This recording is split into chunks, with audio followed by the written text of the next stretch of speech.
الحمد للہ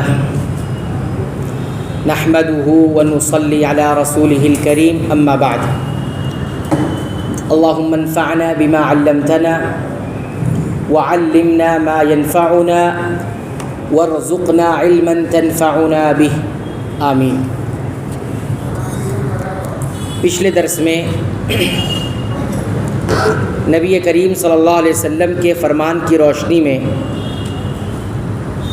4 باتوں کا ذکر کیا گیا تھا کہ ہم نے کیا سیکھا اس حدیث سے۔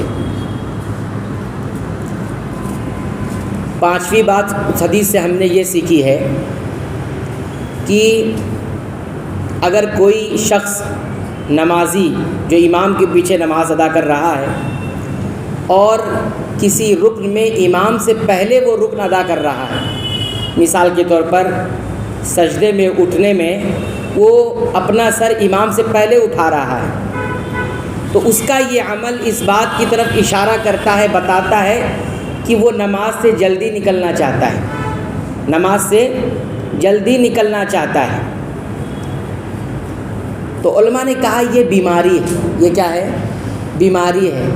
جو آدمی چاہتا ہے کہ جلدی سے نماز ہو جائے تو یہ روحانی بیماری ہے۔ کون سی بیماری ہے؟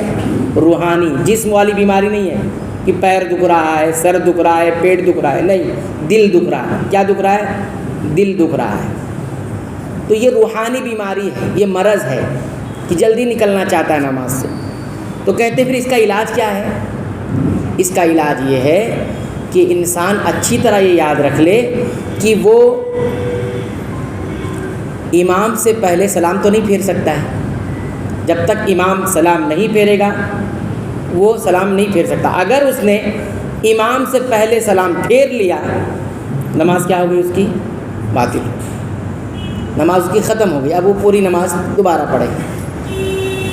تو اگر کسی کو کوئی مسئلہ نہیں ہے جسم کا تو وہ جلدی کر کے کرے گا کیا؟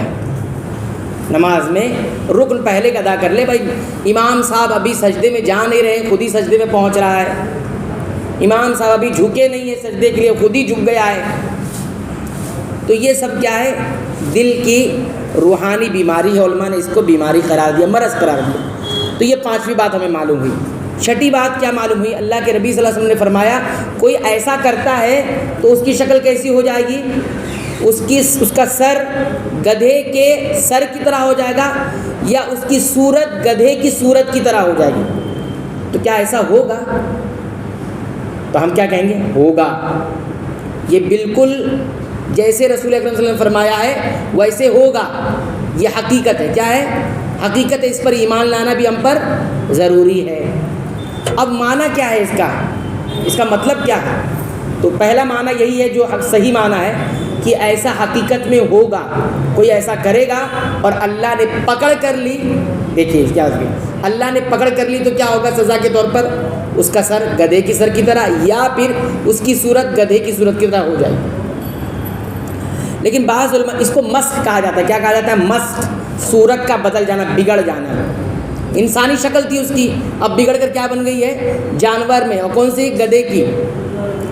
لیکن ایک معنی یہ بھی بیان کیا علماء نے کہ اس معنی میں ایک معنی یہ بھی پایا جاتا ہے کہ اللہ کے نبی صلی اللہ علیہ وسلم نے گدھے سے جو کہا ہے کہ گدھے کی طرح ہو جائے گا، اس کا ایک معنی یہ ہے کہ ظاہری صورت میں وہ گدھا نہیں بن جائے گا کہ اس کا سر گدھے کی سر کی طرح ہو جائے گا یا اس کی صورت گدھے کی صورت ہو جائے گی، بلکہ اس کا معنی یہ ہے کہ اس کا ذہن جو ہے، جو سر میں ذہن دماغ جو ہوتا ہے نا، وہ کند ہو جائے گا، گدھے کا جیسے دماغ ہوتا ہے ویسا ہو جائے گا، یعنی دماغی طور پر وہ کند ہو جائے گا، سمجھے گا نہیں زیادہ چیز۔ ایک تو جہالت پر رہے گا اور دوسرا حماقت پہ رہے گا۔ جہالت اور حماقت، جہالت کا مطلب علمی نہیں رکھے گا اور حماقت کا مطلب بیوقوفی کرے گا۔ یہ سخت وعید ہے۔ تو جو جلد بازی کرتے ہیں تو آپ ان لوگوں کا جائزہ لے سکتے ہیں، ان کے اندر جہالت بھی ہو سکتی ہے اور حماقت بھی ہو سکتی ہے، لہذا لیکن صحیح بات کیا ہے؟ حقیقت میں ایسا ہوگا۔ اور محدثین نے ایک واقعہ بھی ذکر کیا ہے۔ ایک بہت بڑے محدث تھے۔ کیا تھے؟ بہت بڑے محدث تھے۔ واقعے کی تحقیق میں نہیں کر سکا ہوں لیکن ہمارے اساتذہ نے واقعہ سنایا تھا۔ بڑے محدث تھے، پائے کے محدث تھے۔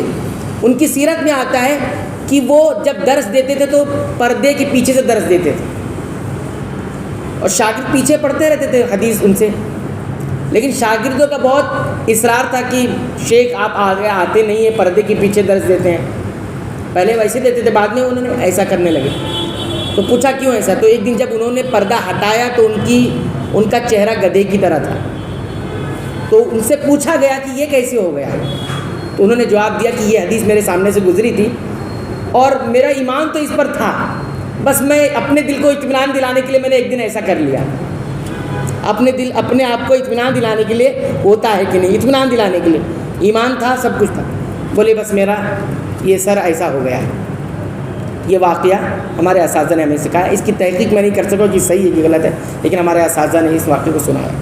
بہرحال یہ حقیقت میں ایسا ہوتا ہے، ہو یا نہ ہو، ہمارے سامنے مثال ہو یا نہ ہو، لیکن ہمارا ایمان کس بات پر ہے؟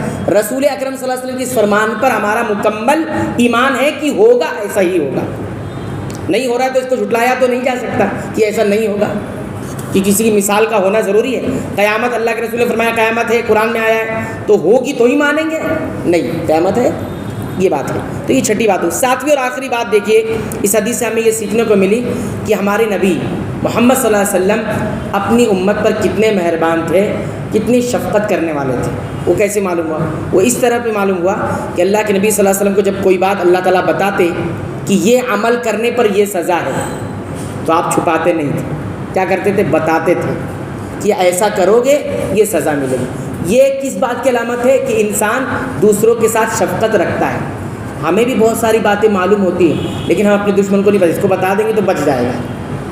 شفقت کا معاملہ نہیں کرتے، لیکن نبی کریم صلی اللہ علیہ وسلم یہ بات بتا کے امت کے اوپر شفقت کا معاملہ کرتے. تو ایسے امتی کو بھی ہونا چاہیے کہ اپنے جیسے میرا نبی جس کی میں امت ہوں، جس کا میں امتی ہوں، وہ جب دوسروں کے ساتھ شفقت کرتے تھے اور ہر وہ چیز جس سے ان کو نقصان پہنچ سکتا تھا وہ عمل وہ بتاتے تھے، تو ہمیں بھی چاہیے کہ اس طرح کی جو بات ہے کہ کوئی غلط عمل کر رہا ہے اس کو بتائیں، بھائی دیکھیے ایسے عمل پر یہ سزا مل سکتی ہے، آپ بچیں.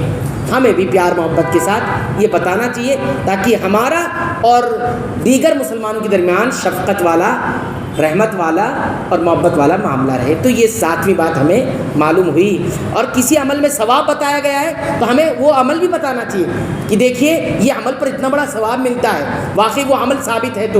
تو بتانا چاہیے دوسروں کو. آپ عمل کر رہے ہیں تو دوسروں کو بھی ترغیب دلانا چاہیے کہ آپ بھی کیجیے، ہم کو یہ ثواب ملتا ہے. جیسے مثال کے طور پر ابھی ہمیں بہت دنوں سے معلوم نہیں تھا کہ عشاء کے بعد سنت انسان نے 2 رکعت پڑھی اور گھر جا کر 4 رکعت بغیر ایک سلام کے پڑھ لیتا ہے. ایک سلام سے 4 رکعت پڑھتا ہے. وہ 4 رکعت علماء نے بتایا حدیث میں جیسا آیا کہ وہ لیلۃ القدر میں جو نماز پڑھتے ہیں اس کے ثواب کے برابر ہے. لیلۃ القدر میں آپ قیام کرتا ہے نا، اتنا جواب جتنا ملتا ہے لیلۃ القدر میں عبادت کرنے کا، اتنا ثواب وہ 4 رکعت پہ ملتا ہے. تو یہ عمل کیا ہوا؟ اس میں اتنا بڑا ثواب ہے. تو اب اگر کسی سے آپ محبت کرتے ہو تو اس کو بتاؤ کیا کہ اس عمل پر اتنا بڑا ثواب ہے، آپ بھی کرو. لیکن وہ عمل ثابت ہونا چاہیے حدیثوں سے. تو صحیح حدیث میں یہ عمل ثابت ہے.